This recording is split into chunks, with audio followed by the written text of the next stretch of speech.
Mesdames et messieurs, bonjour, bienvenue dans le bœuf social. Dimanche 7 mars dernier, vous aviez vu circuler sur les réseaux sociaux la vidéo d'une jeune dame camerounaise hospitalisée dans un hôpital au Canada. Elle s'appelait Mireille Jomo. 2 jours après, elle était transférée dans un autre hôpital où elle décédait le 9 mars 2021, un décès qui a provoqué beaucoup d'émoi, beaucoup de colère. Les communautés africaines du Canada en général, de Montréal en particulier, se sont mobilisées pour entendre, comprendre ce qui est arrivé à Mireille. Aujourd'hui, à bientôt 2 mois, on attend toujours les résultats de l'autopsie. Pourquoi ces résultats-là traînent-ils? Que nous cache-t-on?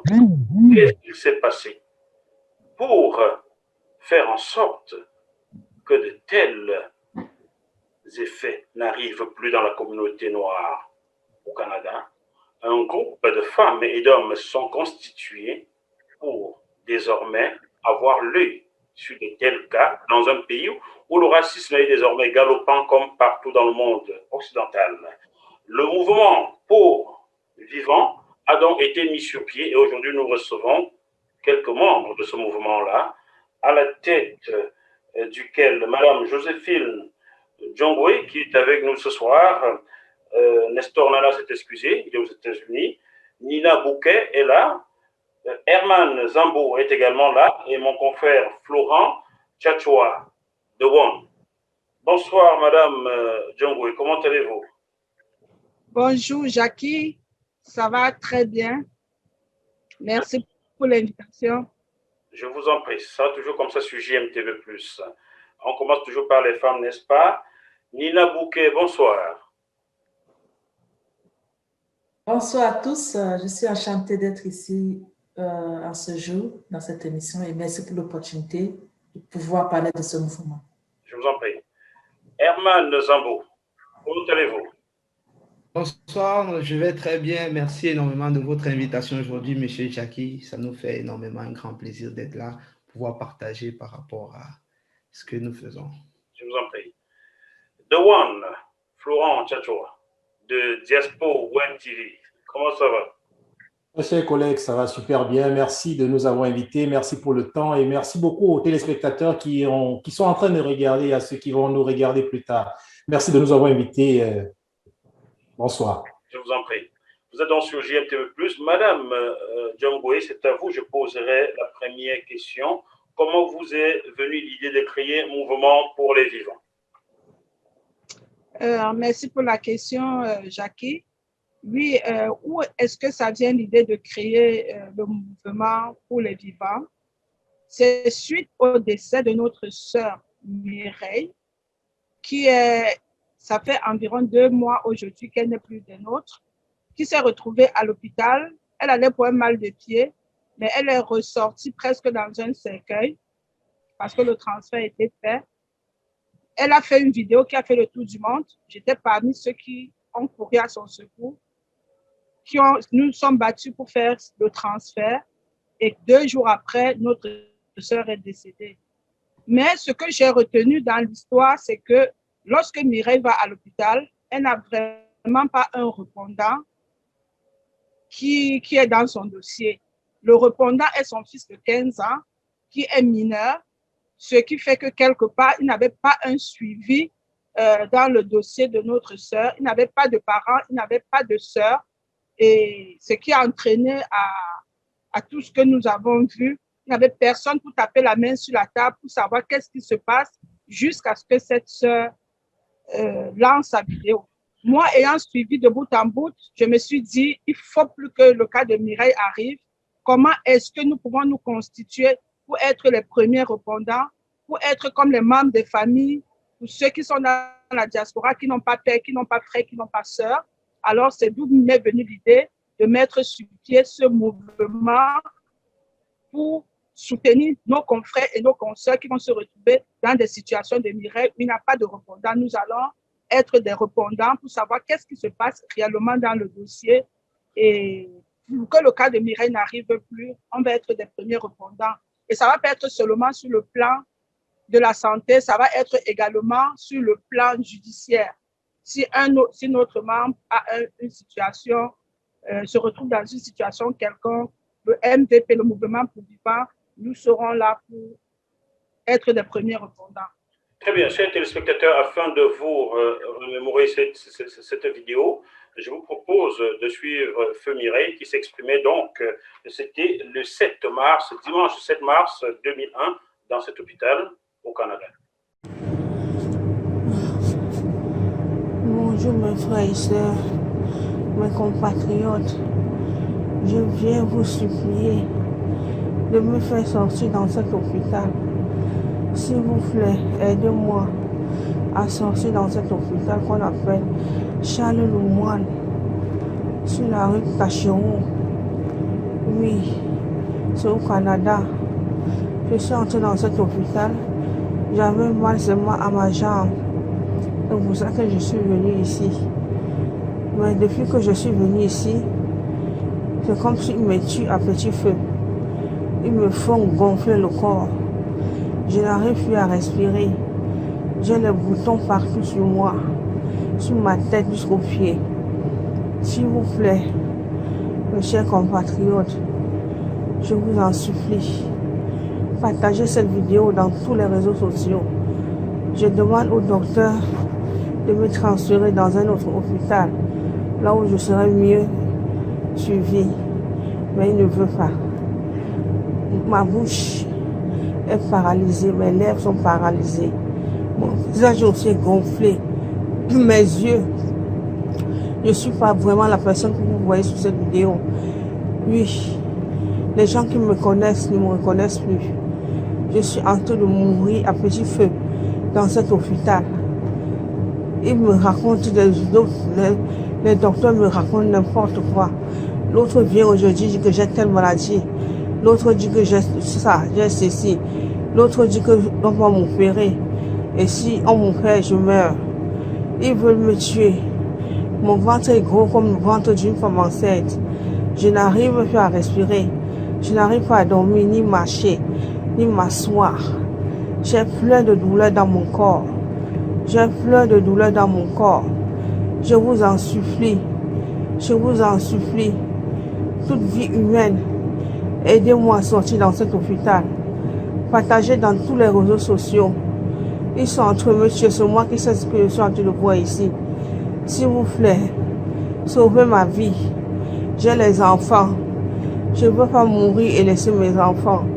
S'il vous plaît, mes chers Camerounais et Camerounaises, que ce soit Togo, Congolais, que ce soit n'importe quelle tribu en Afrique, on est en train de tuer votre soeur à petit feu dans cet hôpital. Ma bouche est gonflée, je mange, je ne sens rien. Je ne sens plus mes dents. Maintenant, c'est les crises dans ma tête. Sauvez-moi, pardon, je vous en prie, à me faire sortir dans cet hôpital. Ils me cachent, ils m'ont isolé dans une salle. Aucun membre de ma famille n'a le droit de me voir. Ma soeur qui est au Canada, qui est aussi infirmière, est venue ici 2 fois, on l'a chassée. Elle a supplié, on l'a chassée. On a même appelé la police dit qu'elle ne peut rien faire. Je ne sais pas ce qu'ils sont en train de me faire. Ils sont en train de me tuer. Peuple africain, aidez-moi. Levez-vous pour votre soeur. Je vous en supplie. Je ne veux pas mourir et laisser mes enfants. Aidez-moi. Aidez-moi, je vous en supplie. Je vous en supplie. Je respire à peine. Je ne respire plus. Je respire avec force. Avec force parce que je suis étouffée. Je suis étouffée. Quand je suis arrivée ici, ils m'ont posé la question de quel médicament je suis allergique. Je les ai dit que je suis allergique à la pénicilline. Mais ils m'ont injecté la pénicilline, sachant très bien que je suis allergique à la pénicilline. Et depuis ce jour, c'est devenu un cauchemar.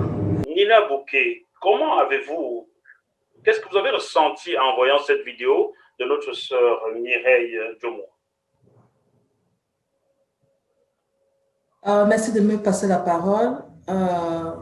J'ai été profondément blessée et bouleversée en même temps en voyant la vidéo de Mireille Jomo, étant donné que nous vivons dans un pays qui fait partie des 4 pays les plus puissants du monde et voir une sœur, je vais dire africaine comme moi, coucher dans un hôpital, dans un monde aussi développé tel que l'Occident et plus précisément que le Canada, pour moi, j'étais profondément blessée et bouleversée et ça m'a vraiment motivée à me lever et à apporter mon soutien afin que une telle réalité ne se reproduise plus. Et du coup, lorsque la fondatrice du mouvement m'a contactée par rapport à cette initiative, je me suis ralliée à elle pour pouvoir empêcher que de tels actes se produisent très prochainement, en fait.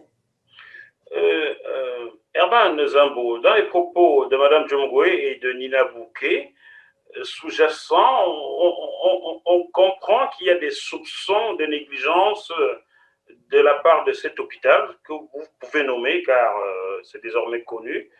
Qu'est-ce qui vous donne le sentiment de penser qu'on a négligé cette dame et qu'elle est décédée de la négligence ou d'autres choses qui portent atteinte à la vie humaine? Ben, selon moi, c'est assez simple déjà dans ses propos, lorsqu'on écoute bien ces derniers propos avant d'être transférée à notre hôpital. On comprend qu'elle avait une allergie à la pénicilline et elle a bien dit aux infirmiers qu'elle était allergique à cette substance-là, mais les infirmiers l'ont injecté cette substance-là dans le corps.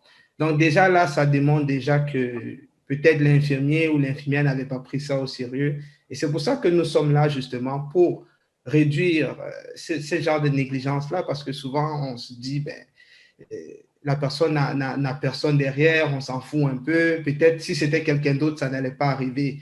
Donc, c'est pour ça que nous sommes là justement pour s'assurer que les infirmiers dans cette situation-là, le corps médical prenne plus les gens au sérieux, parce que ce qui est arrivé aurait pu arriver à n'importe qui d'autre. Donc, déjà là, c'était déjà un gros élément. Pour moi, ce n'est pas professionnel pour le corps médical de commettre une telle erreur.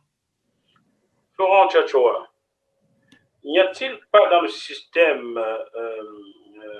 de santé canadien des fichiers, comment je dis ça, des dossiers médicaux individualisés? Comment a-t-on pu arriver à une telle erreur s'il y a des dossiers individuels dans chaque pays? Merci de la question. Une question assez profonde, une question à multiples sens. Une question qui peut éventuellement prêter à confusion, mais moi, je vais tout simplement l'interpréter à ma façon et y répondre comme je pense. En m'appuyant tout simplement, premièrement, sur les dires de mon collègue, M. Herman, qui le dit d'ailleurs très bien. La dame, elle a dit « Sauvez-moi, sauvez-moi » et je ne voulais pas la pénicilline, ils m'ont inoculé la pénicilline. Elle le dit. Ce sont les paroles de la feu Mireille Jomo. Donc, elle a dit qu'on lui a inoculé la pénicilline. Donc, si elle le dit, c'est qu'elle le pense. Il y a sûrement des preuves. Oui, il y a des souches pour répondre à votre question. Il y a bien des souches. Cependant, pour accéder à ces souches-là, il faut avoir le droit. Et pour avoir le droit, il faudrait absolument que vous soyez une personne répondante.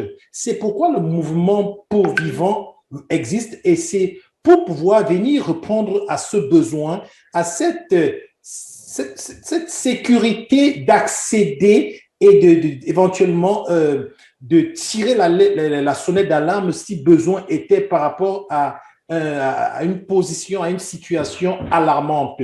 Oui, il y a des souches, mais si on n'a pas accès à ces souches, si on n'est pas répondant, si la personne qui est dans cette situation ne vous a pas donné autorisation à ces fichiers-là, vous ne pouvez pas y accéder. Actuellement, on dirait que la communauté, le monde n'a pas accès à ces fichiers parce qu'on n'est pas répondant, on n'était pas des répondants dans les fichiers. Donc oui, ça existe, mais si on n'a pas le droit, on ne peut pas y accéder. Je ne sais pas si cette réponse vient éclaircir votre lanterne. Je comprends bien, chers téléspectateurs, pour ceux qui sont de France, du Cameroun, un répondant est un représentant légal. Je résume ça bien, Florent? Absolument. Très bien. savons que suite à l'émoi que le décès de Mireille Njomo a dégagé dans la communauté, une autopsie a été demandée. Qui a demandé cette autopsie-là? Madame Djongo Estavo, j'adresse la question. Qui a demandé l'autopsie? Est-ce la communauté? Est-ce l'État canadien ou est-ce la famille? Selon mes informations, je sais que c'est la famille qui a demandé l'autopsie. Et 2 mois après, on n'a toujours rien. Comment expliquez-vous ça, Madame Djongo? Pardon? 2 mois après, on n'a toujours pas les résultats, visiblement. Comment expliquer cela? Sincèrement, je pense, selon mes sources, avec la famille à un moment donné a voulu se concentrer à accompagner Mireille au Cameroun, parce que la famille tenait à ce que la dépouille retourne au Cameroun. Et c'était aussi une paire de manches, parce qu'on s'entend que Mireille, qui vient ici, qui vivait au Canada, elle n'avait pas des assurances. Et il fallait d'abord se concentrer pour chercher, pour trouver d'abord les fonds pour expédier pour rapatrier le corps au Cameroun. Dans le combat, à un moment donné, je pense que la famille était débordée et puisqu'on a fini avec, la famille revient encore pour continuer avec la suite. Bah, écoutez, nous ne sommes pas dans un pays du tiers-monde. Le Canada est un pays développé quand même. La famille peut aller enterrer quelqu'un, pendant ce temps, on fait l'autopsie. En 1 semaine, on sait qu'est-ce qui lui est arrivé. Pourquoi attend-on 2 mois? Qu'est-ce qu'on nous cache dans ce dossier-là? Un avocat avait été désigné, Maître Jackson. Vous le connaissez? Nina Bouquet, vous connaissez Maître Jackson? Je connais Maître Jackson qui a été désigné et approuvé par la famille pour pouvoir suivre de bout en bout ce dossier. Donc, du coup, il est en contact aussi avec le coroner du Québec qui s'est chargé de façon officielle, parce que le coroner, c'est le bureau légal chargé de faire des enquêtes lorsqu'il y a des choses qui ne sont pas claires dans des dossiers médicaux. Donc, du coup, Maître Jackson, c'est cet avocat-là qui travaille en collaboration avec le coroner du Québec. Dewan, Florent, est-ce qu'à ce jour, cet avocat-là a rendu public un quelconque communiqué, un quelconque résultat lié à la disparition de Mireille?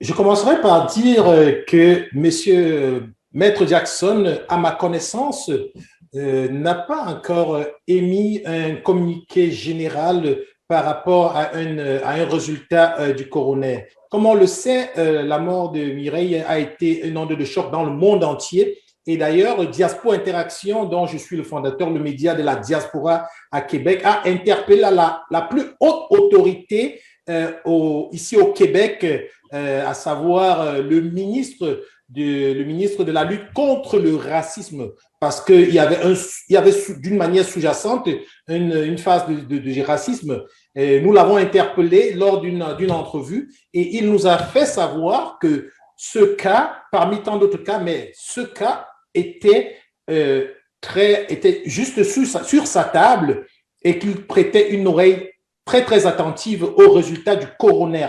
Ce qui veut dire quoi? Ce qui veut dire que le coroner, peut-être ça peut expliquer le temps que ça prend pour donner une réponse, parce qu'il faudrait vraiment que ce soit poussé le plus loin possible, que toutes les preuves soient rassemblées, que la lumière soit faite, parce que monsieur le ministre, comme lui-même il a dit, il suit cette affaire et il attend le résultat. Ce n'est pas juste une affaire simple, c'est quelque chose qui est sur son bureau à lui. Et donc, pour répondre à votre question par rapport à Maître Jackson, il n'y a pas encore eu de communiqué de sa part. Croyons bien que ce peut être dû au fait que le coroner et puis les hautes autorités n'ont pas encore une suite.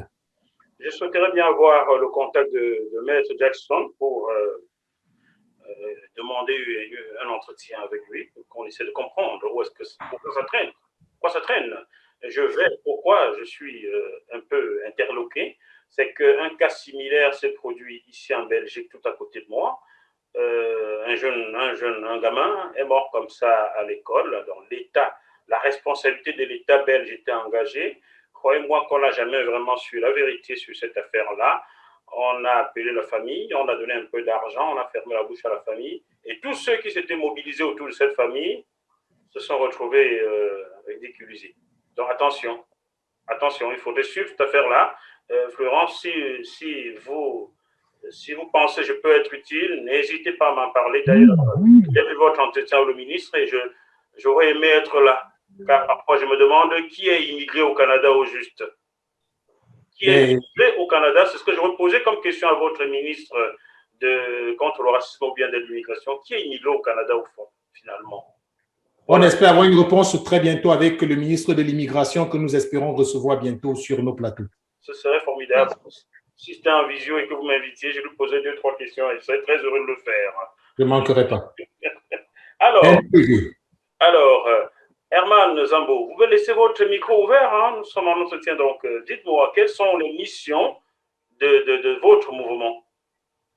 La première mission, déjà, c'est de rassembler. Donc, notre travail consiste d'abord à rassembler les gens de partout qui peuvent être vulnérables et victimes de ce genre de situation parce que la première réaction toujours dans ces situations-là, c'est de dire ça peut nous arriver aussi. Donc, si vous êtes une personne qui vous dit que ça peut vous arriver, vous êtes le bienvenu.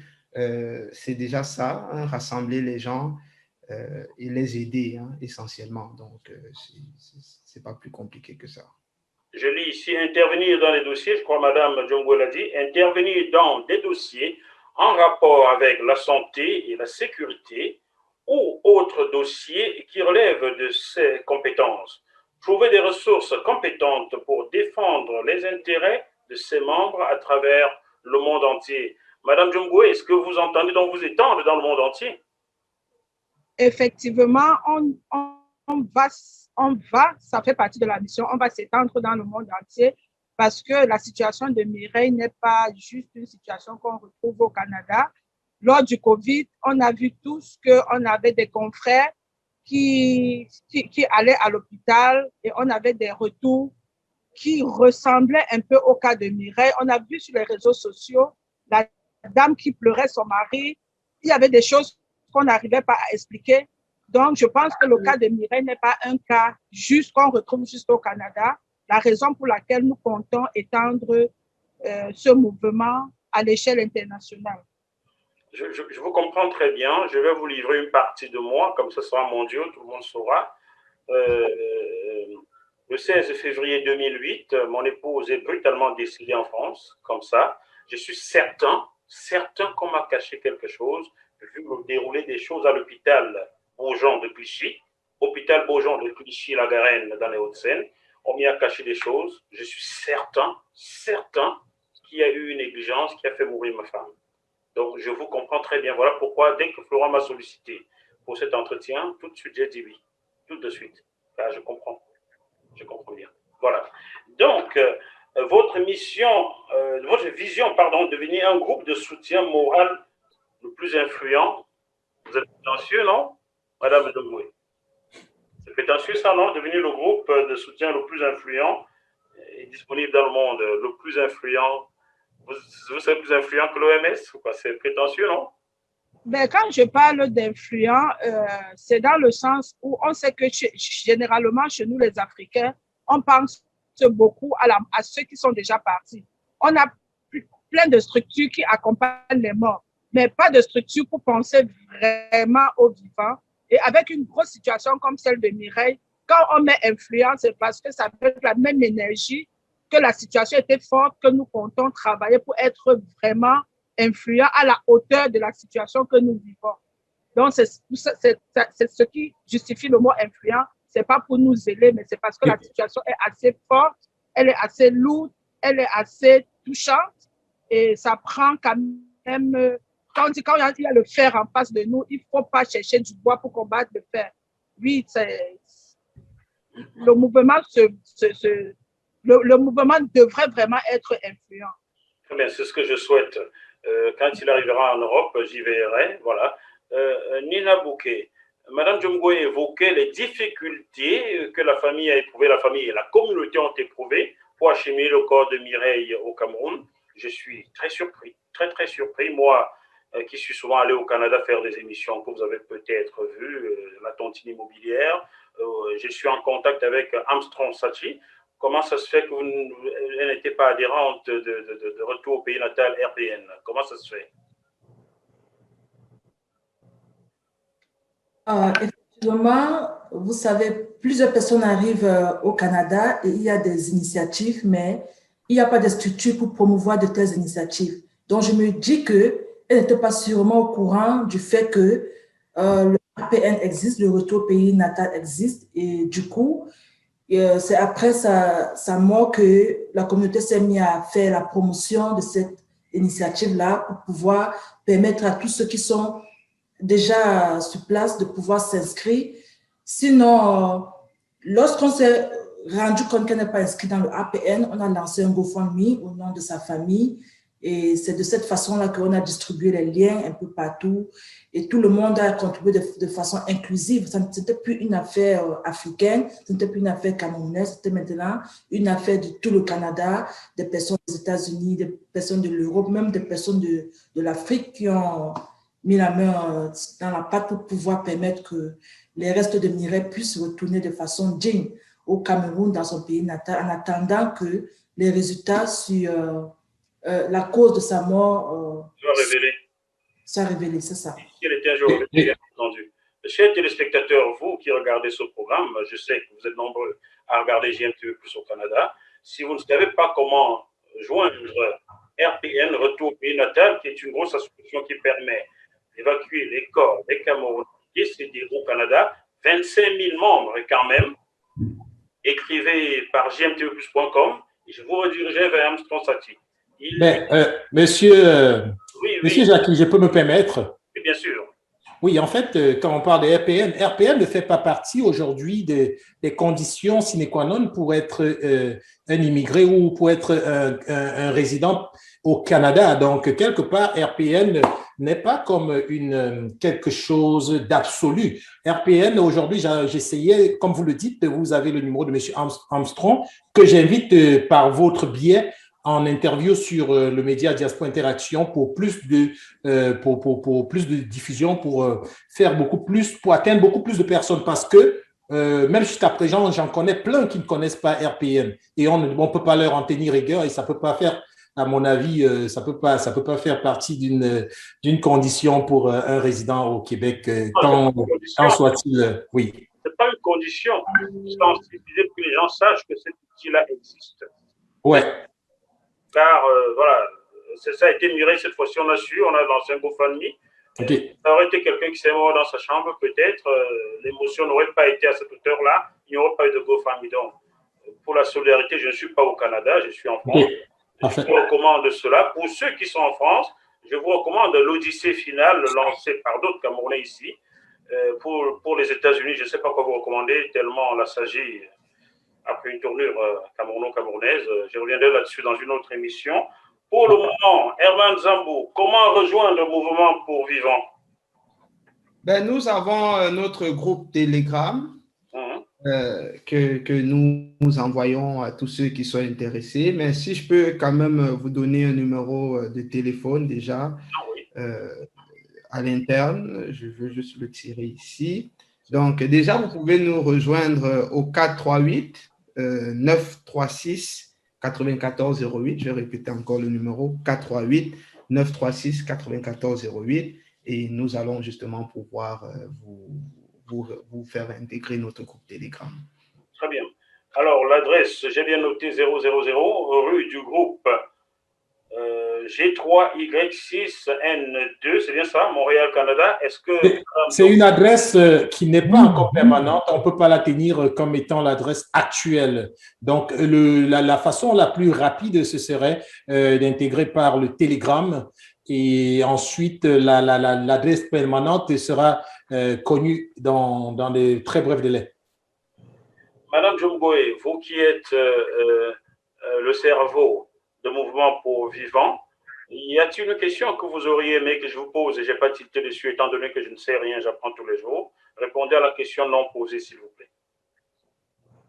Ben, pour ma part, jusqu'à présent, on est en train de bien faire le tour. Les questions sont posées un peu dans le sens de ce que j'attendais. Donc, ouais, je suis satisfaite. Nina Bouquet, répondez à la question non posée. La question non posée à laquelle je m'attendais, c'est vu que le APN existe déjà, est-ce que le mouvement vivant est nécessaire? Parce que lorsqu'on va mourir, on va nous dépêcher dans notre pays. Est-ce que c'est nécessaire d'avoir un mouvement pour vivant? Ma réponse serait que c'est très, très important. En fait, la vie est plus utile que la mort. Donc, au lieu d'attendre que tu meurs en contribuant mensuellement $1, $5 pour qu'on te rapatrie dans ton pays et qu'on remette un pourcentage à ta famille, pour moi, je pense que pour moi, c'est une perte au fait. Donc, je préfère te recommander de te souscrire au mouvement pour vivant pour qu'on puisse sauver ta vie. Tu te trouves dans un hôpital, tu as seulement ton mari ou bien tes 2 enfants qui sont mandatés à te secourir s'il y a n'importe quoi, mais tu es dans un mouvement où c'est une foule. C'est une grosse foule qui est derrière toi pour dire, mais pourquoi ce dossier est comme ça? Pour poser des vraies questions au cercle médical lorsque ça ne va pas. Donc, pour moi, je pense que c'est une très bonne chose pour toi qui nous suit aujourd'hui de pouvoir t'associer à ce mouvement pour pouvoir avoir la vie sauve au moment venu et aussi sur le plan de la justice, tel qu'on a mentionné, comme faisant partie de notre mission. Donc, c'est ça que je voulais ajouter comme réponse à la question non posée. Merci beaucoup. Herman Zambo, qu'est-ce que vous répondez à la question non posée? Ben moi, à mon niveau, si ça serait une question non posée, une petite nuance, ça serait juste de dire, on a beaucoup parlé de RPN. RPN, c'est beaucoup style un Camerounais qui meurt et on le retourne, un Africain qui meurt, on le retourne à son pays. Mais ce serait juste de savoir que Mouvement pour Vivant n'est pas que limité aux Africains, ce n'est pas que limité aux Camerounais. La solitude n'a pas d'origine, ça n'a pas de race. Donc, si vous n'êtes pas africain nécessairement, vous pouvez être européen, vous pouvez être latino, vous pouvez être arabe, vous êtes bienvenus, car ce genre de situation arrive à tout le monde. Ça peut arriver aussi à un Canadien qui vit ici et qui n'a peut-être pas de famille. Donc, c'est pour n'importe qui. Ce n'est pas que pour un Africain ou pour un Camerounais ou pour un Ivoirien. Toute personne, tout être humain a droit à ce service. The one, the special one. La question non posée. La question, j'avais 2 questions non posées. Herman vient de prendre la première. La deuxième est toute simple. Dans la vie en général, on cherche toujours où est-ce que le bas blesse. Le point le plus sensible, c'est qui chasse le monde. Est-ce que c'est payant? Est-ce qu'il faut payer? Est-ce que ça coûte de l'argent pour faire partie des membres de MPV? Alors, ça, c'est le bon moment. Au début de chaque mouvement, c'est très important et même très judicieux de faire partie du mouvement parce que actuellement, c'est gratuit, complètement gratuit pour faire partie des membres de MPV. Vous, il suffit de prendre le numéro de Telegram, de le mettre, de vous inscrire gratuitement. On pense un jour, comme on le dit, être au moins 1 million. Mais d'ici à être 100, 200 ou 1000 ou 2000, c'est certain qu'il faudra une petite contribution pour gérer l'équipe, tout le groupe et gérer tout ce qui peut arriver derrière. Pour le moment, c'est gratuit et j'invite vraiment tous ceux qui sont en train de suivre cette émission de pouvoir intégrer le groupe. C'est gratuit et ça vous permet de ne plus jamais être seul quand vous allez à l'hôpital. Jamais être seul quand vous êtes interpellé par la police. Jamais être seul quand vous êtes couché quelque part mal à l'aise. Vous aurez toujours une famille, la famille MPV. Celle-là qui sera toujours là. Elle sera votre voix. Elle ira faire ce qu'il y a à faire pour que votre cas soit pris éventuellement en charge. Donc, oui, la question non posée, c'est gratuit pour le moment. Et oui, c'est nécessaire de faire partie de ce groupe si vous voulez toujours être accompagné par un groupe, par un mouvement, par des gens qui ont votre cause à cœur. C'est ça. Et si vous me posiez une question, la question non posée? Moi? Maintenant. Si je dois poser une question? Si vous me posez la question non posée à moi, parce que je pose toutes les questions, personne ne pense jamais à m'en poser. Et c'est parfois frustrant. OK. Alors, ma réponse serait celle-ci. Je vous souhaite de ne pas avoir des luttes d'ego. Soyez humble, c'est tout. Si vous voulez que le mouvement pour vivant marche, je le souhaite, et vous serez toujours les bienvenus sur GMTV+, mais à bas les égaux. Soyons humbles.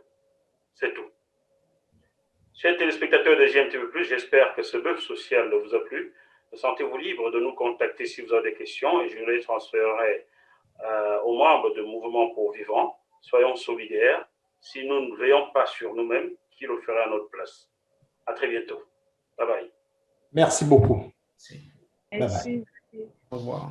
Merci beaucoup. Oh, bravo, Jackie. Merci beaucoup.